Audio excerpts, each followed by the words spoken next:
Most people do not stay broke because they don't make enough money. Now, obviously, yeah, income matters. If you're underpaid, that's real. If life is expensive, that's real too. But let's be honest, that's not the full story. I've seen people make more money and still stay stuck. They get a raise, they start a side hustle, they finally have some breathing room, and somehow they end up in the exact same place a few months later. Same stress, same overdrafts, same I need to get my money together conversation. Why? Because a lot of people do not have a money problem. They have a behavior problem. And that's a harder truth to hear because if it's just about money, then you can blame your paycheck. But if it's about behavior, now you have to look at yourself. Now you have to admit that some of your worst financial decisions had nothing to do with math and everything to do with insecurity, emotion, ego, and impulse. Some people spend money to feel important. Some spend money to calm themselves down. Some spend money because they're scared they're falling behind. And some people sabotage themselves is every time they start making progress because being disciplined for too long feels unfamiliar. The real issue here is not that you're stupid. It's not that you're lazy. It's that your money habits are being controlled by patterns you haven't really confronted. And if I'm being honest, more money will not fix that.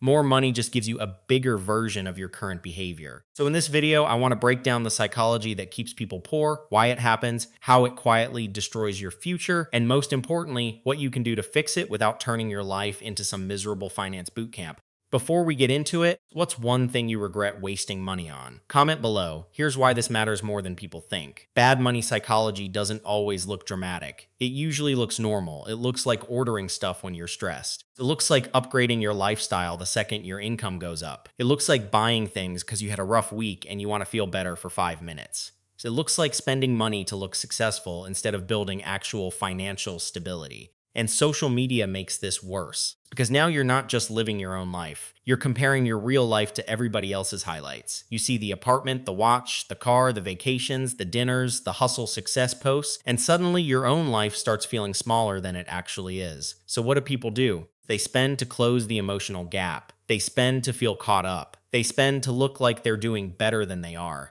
This is where people get themselves in trouble because a lot of people are trying to look financially stable instead of becoming financially stable. And those are two completely different games. One gets likes, the other gets peace, one gets attention, the other gets freedom. One makes you look rich for a weekend. The other makes you harder to break 5 years from now. The whole point here is simple. If you don't understand the psychology behind your money habits, you will keep repeating them. You'll keep calling it bad luck. You'll keep saying you need to budget better. But under all of that, the real thing hurting you is behavior. The first behavior that keeps people poor is insecurity spending. This one is brutal because most people don't even realize they're doing it. They think they just like nice things. They think they're just rewarding themselves. They think they're finally enjoying the money they worked for. But if we're being honest, a lot of purchases are not about usefulness. They're about identity. They're about wanting to feel respected, attractive, impressive, or not behind. That's why people buy stuff they can't afford just to be seen with it. Clothes, shoes, watches, car upgrades, expensive dinners, tech they don't need, random flex purchases that have nothing to do with their actual priorities. The item is not the real purchase. The feeling is. They're buying a temporary version of confidence. And the problem is, temporary confidence is expensive. Poor people buy proof. Wealthy people buy position. That line matters. Because one person is spending money to prove something, and the other is spending money to put themselves in a stronger position. One guy buys the look. The other guy buys time, savings, skills, assets, and flexibility. One wants to be seen as successful. The other wants to become hard to shake. If you keep using money to patch insecurity, you will always feel behind. Because insecurity does not go away when you buy something. It just gets quiet for a minute. Then it comes back, and now you need another hit. That's how people stay broke while looking polished. A simple fix is this. Before you buy anything non-essential, ask yourself, would I still want this if nobody saw it? No compliments, no Instagrams, no one noticing, no one asking where it's from.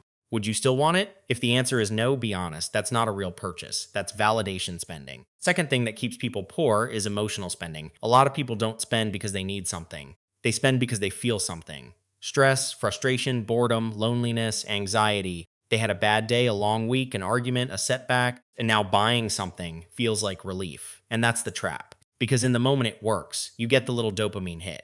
You feel better. You feel in control again. You feel like at least you got something out of a bad day. But then the package shows up, the charge hits your account, and now the same emotions you were trying to escape gets replaced with guilt. This is what keeps people stuck. It's not always one giant reckless decision. It's the small emotional leaks that happen over and over again. The food delivery you didn't need. The late night online shopping, the convenient spending because you're mentally drained.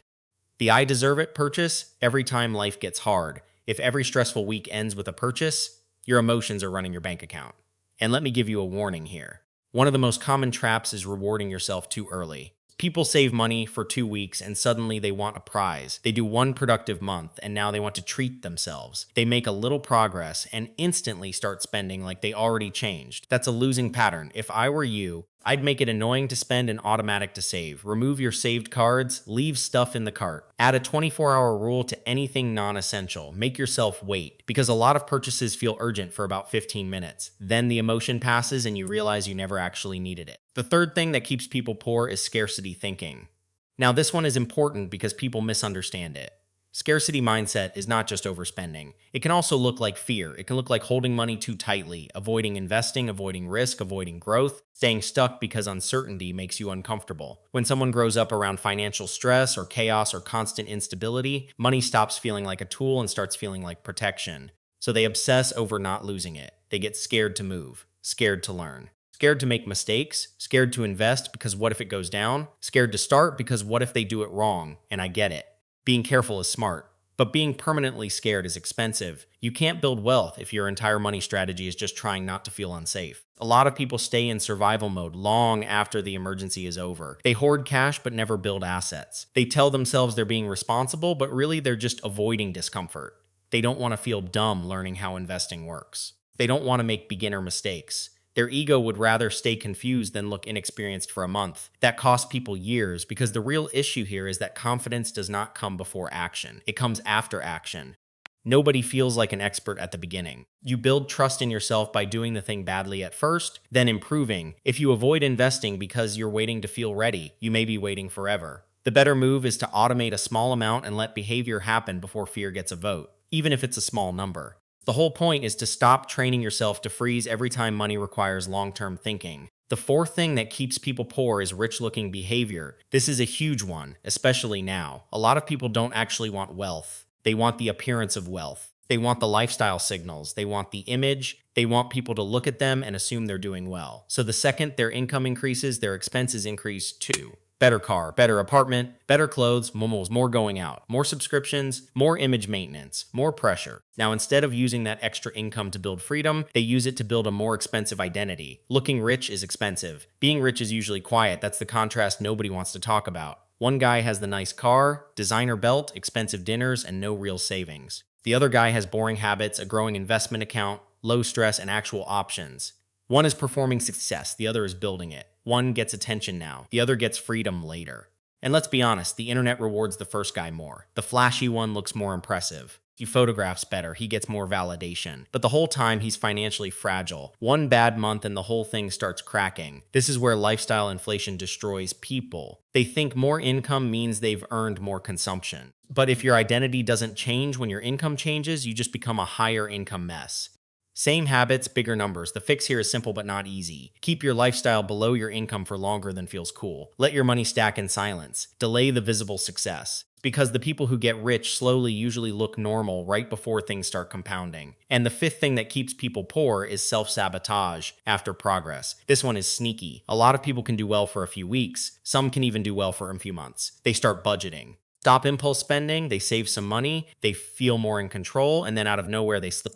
They overspend, they stop tracking, they get lazy. They say, I've been doing good, so it's fine. And just like that, they start drifting back to the version of themselves they were trying to leave behind. Why does this happen? Because progress feels good, but it also feels unfamiliar. And people are weirdly loyal to what feels familiar, even when it's hurting them. A lot of people say they want a new life, but their habits are still attached to their old identity. So the second discipline starts feeling real, they do something that pulls them back into a version of themselves they recognize. That's why some people blow extra money every time they get ahead. They don't know how to hold progress. They only know how to chase it and lose it. Your habits will always drag you back to the identity you secretly believe about yourself. That's one of the biggest reasons people stay stuck. Not because change is impossible, but because their behavior keeps voting for the old version of them. The practical fix is to make decisions in advance, especially when extra money comes in. Bonuses, overtime pay, tax refunds, side hustle income, gifts, whatever it is. Don't wait until it hits your account and then decide emotionally. Create a rule before it arrives. Maybe 50% goes to savings, 30% to investing, 20% to guilt-free spending. Whatever your split is, decide it before the emotion shows up, because success should not become the trigger for regression. Now let's talk about how to reset this. If you actually want to change your money psychology, start with one thing. Audit your last 30 days of spending. And do it honestly, not just the categories. Look at the emotion behind the purchases. What did you buy when you were stressed? What did you buy when you were bored? What did you buy because you wanted to impress someone? What did you buy because you were too tired to make a better decision? That's where the truth is. Then separate your spending into 3 buckets. Needs, real enjoyment, validation spending. Needs are obvious. Real enjoyment is stuff you actually value and would still choose intentionally. Validation spending is everything you bought to feel better, look better, or keep up once you see that clearly. Create friction around the behaviors that hurt you. Use the 24-hour rule. Remove saved payment methods. Unfollow pages that make you want to spend. Stop browsing as entertainment. A lot of people say they have a discipline problem when really they have an exposure problem. You keep putting temptation in front of yourself and acting surprised when you give in, then automate the good behavior. Automatic transfers into savings. Automatic investing. Automatic separation of money the second you get paid. Good systems beat good intentions every single time. And finally, tie your money to a bigger identity. Stop seeing yourself as someone who is trying to be less broke. That identity is weak. Start seeing yourself as someone who protects his future, someone who does not need to perform success, someone who can sit in discomfort without spending his way out of it, someone who values peace more than appearances, because that's the whole point here. Wealth is not just about what you earn. It's about who you become around money. At the end of the day, you don't need to be perfect. You just need to stop letting your emotions, insecurity, and old habits make financial decisions for you. You don't have a money problem if your paycheck keeps changing and your stress stays the same. You have a behavior problem. And behavior can be changed. So if you feel behind, don't just ask how to make more. Ask why you keep undoing your own progress. Ask why your spending keeps chasing relief, validation, or comfort. Because once you fix that, money starts acting differently in your life. If you enjoyed the video, drop a like down below. Hit that subscribe button.